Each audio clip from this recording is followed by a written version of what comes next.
Hey guys, welcome back to my channel. I hope you all are doing well. Sorry about the lack of videos from the last couple of days. Unfortunately, I came down with a cold. Still not feeling 100%, but I really wanted to come back up and make a video for you guys. In today's video, I'm going to show you guys how I created this nice fall dramatic look, complete with smoky eyes, a vampy lip, and of course, big hair. So if you guys are interested, then keep on watching. To start with a nice smooth surface, I'm going to go in with the Hourglass number 28 Primer Serum. I love this stuff just because it really hydrates my skin.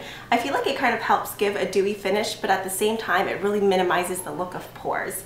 So since I'm going in for a deep smoky eye, I feel like having bold brows is important too, just to balance out the look. If you have something that's really nice and bold and rich on your eyes, I feel like having really thin brows can kind of offset the entire look. So for this, I'm going in with the Anastasia Brow Wiz, and I have mine in soft brown. Now just going in with really nice light feather strokes, I'm going to try to replicate the look of the actual eyebrow hairs. I don't want to go in and be really harsh and make my eyebrows look like they're drawn on. I definitely want them to look like real brow hairs.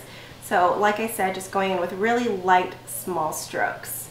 And I like to follow the direction of the hair. So right here, the hairs are kind of going upwards.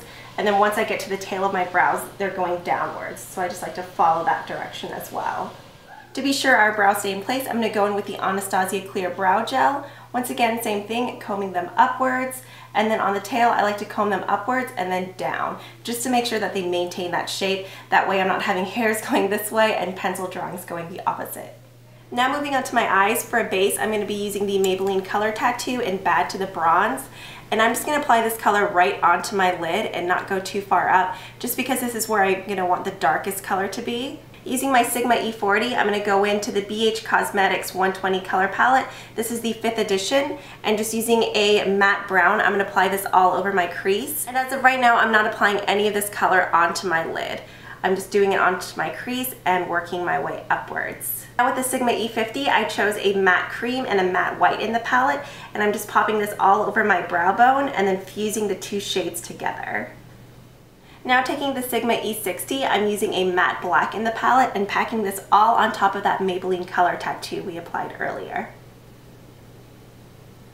Now using a Sigma E45, I went into a deep matte plum, and I'm going to apply this into my crease using windshield wiper motions. Now to help blend the plum shade, I'm going to go into a really light camel color and blend this back and forth just to create a nice transition. And this brush is the Sigma E35. Now before I finish off my eyes, I'm just going to go ahead and apply my face makeup. This foundation is from Hourglass, and it's the Veil Fluid Makeup. So far, I've been loving this stuff. It's really lightweight, but it provides a ton of coverage, and I just feel like it gives a really natural, dewy look. And so far, my favorite way of applying this foundation is with a damp beauty blender. So just continuing in and going in and making sure I blend out all the lines and bringing it down to my... Now to brighten my under eyes, this is just the Collection 2000 Concealer, and this one is in the shade Fair. Once again, I'm just going to go in with my beauty blender just to really melt this into the skin. As you can see, this concealer is lighter than my skin tone, but I like going in and using a lighter shade just to really brighten my under eyes and highlight the cheekbone area.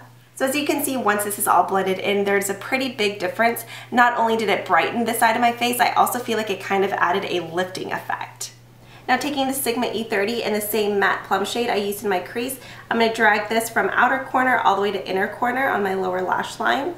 And to intensify the smokiness, I'm going to go in with Stila's Waterproof Eyeliner in Damsel, which is just a really nice rich brown, and line my waterline and my tight line as well. Totally optional, but I went ahead and added some false lashes just because we all know my natural lashes aren't that great. Plus, I feel like the false lashes definitely help play up the smoky eye. Now to add some warmth to my face, I'm just going in with some Nars Laguna, and I'm going to apply this onto the hollows of my cheeks and across my hairline and on my temples. For my blush, I'm going to go in with the Sigma F40 and then the Nars blush in the shade Sin, and apply this onto the apples of my cheek and sweep it back. I really like this blush because not only does it add some color to my face, but the sheen that it provides, I don't know, I feel like it just makes my cheeks look a little bit more dewy, because as we all know, my cheeks are incredibly dry. Now for my highlight powder, I'm going to be using the Hourglass Ambient Lighting Powder. This one is in the shade Dim Light, and I like sweeping this across my cheekbones and then on my T-zone as well. So just down my nose, my cupid's bow, and my chin. For my lips, I want to follow the same fall trend and go in with something really deep and vampy, but first I want to go in and line my lips. So for that, I'm going to be using the Urban Decay 24/7 Glide On Lip Pencil. This one is just in clear and it's called Ozone. I really like it because it's the perfect one to use with any kind of like really dark or deep red shade. So I'm just going to go ahead and line this. The lip colors that I'm about to use don't really feather anyways, but I just like to know that I have some extra barrier there. So now for my actual lip color, I'm going to be going in with these new L'Oreal lip pencils. One is in La Matte and the other is in Lilac. If you guys have been curious about these, I have a full-on review featuring 5 different colors. But for today's look, I'm actually going to be mixing 2 of them. The first one is in the shade Matter of Fact, and then the other one is in Laque-onic. So first, going in with a matte shade, I'm going to apply this all over my lips. As you can see, it's just a really nice retractable lip pencil. And these just glide right on. So what I like to do is take the darker shade first and then go in with the shiny red and apply some of this just in the middle area. Adding a little bit more of this onto the outer edges.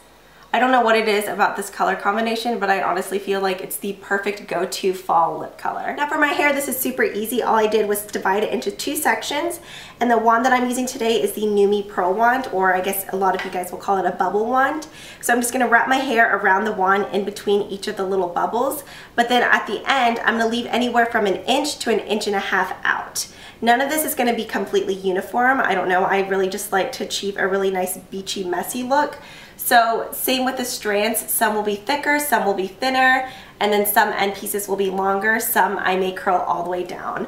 Honestly, there's no technique, I just go through and curl it. And as I mentioned earlier, I don't want this look to have like uniform curls. So some of the strands I'm curling forward and some I'm curling backward. Honestly, every piece is kind of random. So once again, I'm going to curl this one forward, and then the next couple I may curl backwards.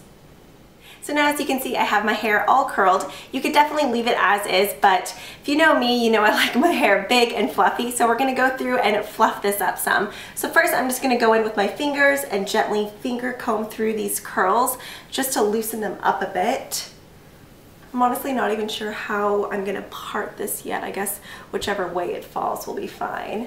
So just going through and fluffing this up. And now I want to go in and do some teasing just to add even more lift up to the top. So I'm just going to go through and grab some random sections and go in with a teasing brush and just lightly back comb. Now we all know teasing isn't the best for your hair anyways. It can cause a breakage. So whenever you're going through and teasing, just make sure you're gentle. You don't want to go in there and be really rough. Now that I've gone through and fluffed up my hair a bit and added some volume, I want to go in and add some shine and just make sure I seal away any frizziness. So for that, I'm just going to be using the Agave Healing Oil Treatment. I've been loving this stuff. I just take almost half a pump, a tiny bit goes a long way. So taking that half a pump, I'm going to go ahead and emulsify it between my palms and apply it from mid-shaft to ends. This oil has an incredible scent. It's just a really natural kind of lightweight coconut scent, but along with that, it's a plant-based oil rather than a nut oil, which is a majority of what's on the market right now. For instance, argan oil, Moroccan oil, macadamia oil, all of those are nut-based, whereas this one is based with plant sugars. So while it provides the same benefits as all the other oils out there, this one is a lot more lightweight on your hair. So it allows the volume to stay in there, but it hides away any frizziness, and it just really brings out the vibrant colors in your hair. So I have been loving this stuff just to really help seal down the frizz and make my hair really shiny and smell amazing. Alright, so that completes this look. I hope you guys enjoyed. If you guys would like to see more of these tutorials, don't forget to give this video a thumbs up, and I will see you guys next time. Bye!